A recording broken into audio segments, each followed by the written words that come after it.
ఓం శ్రీభద్రావాయిని సుందరకాండే అష్టాదశ సర్గః.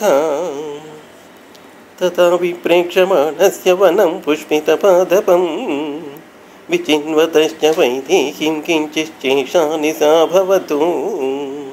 షడంగవేద విదుషాం క్రతుప్రవరయాజినాం సుత్రావ బ్రహ్మఘోషాంశ విరాత్రి బ్రహ్మరక్షసాం అథ మంగళవాదిత్రై శబ్దై శ్రోత్రమనోహరై ప్రాబుధ్యత మహాబాహుక్తసగ్రీవో మహాబలః విబుధ్యతు యథాకాలం రాక్షసేంద్రప్రతాపవాన్ స్రస్తమాల్యాంబరధరో వైదేహీ మన్వచింతయంతు భృశం నియుక్తస్తస్యాం చ మదనేన మధోత్కటః న సతం రాక్షసకామం సకససాకాత్మని గూహితం స సర్వాభరణైర్యుక్తో బిభ్రశ్రియమనుత్తమాం తాం నగైర్బహుభిర్చుష్టాం సర్వపుష్పఫలోపగైః వృతాం పుష్పగిరీభిశ్చ నానాపుష్పోపశోభితాం సదా మదైశ్చ విహగై విచిత్రాం పరమాద్భుతాం ఈహా మృగైశ్చ వివిధైజుష్టాం దృష్టిమనోహరైః వీధి సంప్రేక్షమాణశ్చ మణికాంచనతోరణాకాం నానామృగగణాకీర్ణాం ఫలైః ప్రపతితైర్వృతాం అశోకవనికాపీవ ప్రావిశత్సంతతద్రుమాం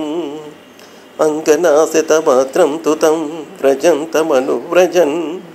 మహీంద్రమివ పౌలస్త్యం దేవగంధర్వయోషితః దీపికా కాంచనీ కాచిత్ జగృహుస్తత్ర యోషితః బాలవ్యజనహస్తాశ్చ తాళబృంతాని చ పరాగా కాంచనైరపి భృంగారై జగృస్సలిలమగ్రతః మండలాగ్రాన్ భృశించైవ గృహ్యాన్యా పృష్ఠతో యయుః కాచిద్రత్నమయీం స్థాళీం పూర్ణాం పానస్య భామినీ దక్షిణేనైవ తదా జగ్రాహపాణినా రాజహంస ప్రతీకాశం ఛత్రం పూర్ణశశిప్రభం సౌందర్యదండమపరాగృహీత్వా పృష్ఠతో యయౌ నిద్రామదపరీతాక్షో రావణస్యోత్తమాశ్రియః అనుజగ్ముపతిం వీరం ఘనం విద్యుల్లతామివ వ్యావిత్తకారకేయూరాః సమామృదితవర్ణకాః సమాగళితకేశాంతాః సస్వేదవదనాస్తథా కారుణ్యంచో మదశేషేణ నిద్రయా చ సుభాననా శ్వేతక్లిష్టాంగకుసుమా సుమాల్యాకులమూర్ధజాః ప్రయాంతం నైరుతపతిం నార్యో మదిరలోచనాః బహుమానశ్చ కామశ్చ ప్రియా భార్యా తమన్వయుః స చ కామపరాధీనః పతిస్తాసాం మహాబలః సీతాసక్తమనా మందో మందాచితగతిర్భవౌ తతః కాంచీనినాదం చ నూపురాణాం చ నిస్వనం శుశ్రావ పరమస్త్రీణాం స కపిర్మారుతాత్మజః తం చ ప్రతిమకర్మాణం అచింత్య బలపౌరుషం ద్వారదేశమనుప్రాప్తం దదర్శ హనుమాన్ కపిః దీపికాభిరనేకాభిః సమంతాదవభాషితం గంధతైలావసిక్తాభిః త్రియమాణాభిరగ్రతః కామదర్పమధైర్యుక్తం జిహ్వా తామ్రాయతే క్షణం సమక్షమివ కందర్పం అపవిత్తసరాసదనం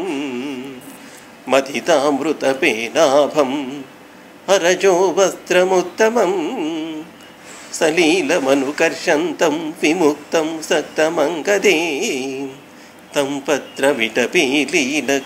పత్రపుష్పకలావృతః సమీపమివ సంక్రాంతం నిత్యాతుముపచక్రమే अवेक्षमाणस्तु ततो ददर्श कपिकुञ्जरः रूपयौवनसम्पन्ना रावणस्य वरस्त्रियः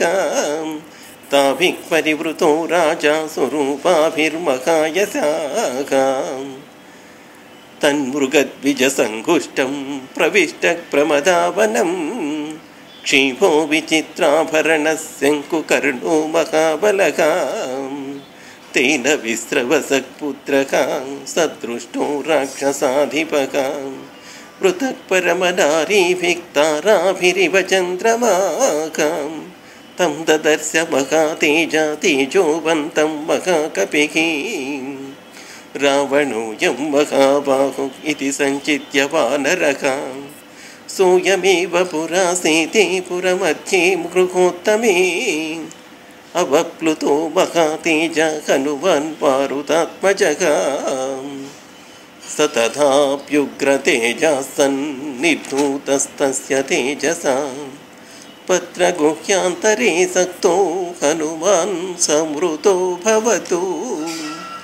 सताम् असितकेशान्तां शुश्रूणीं संहतस्तनीं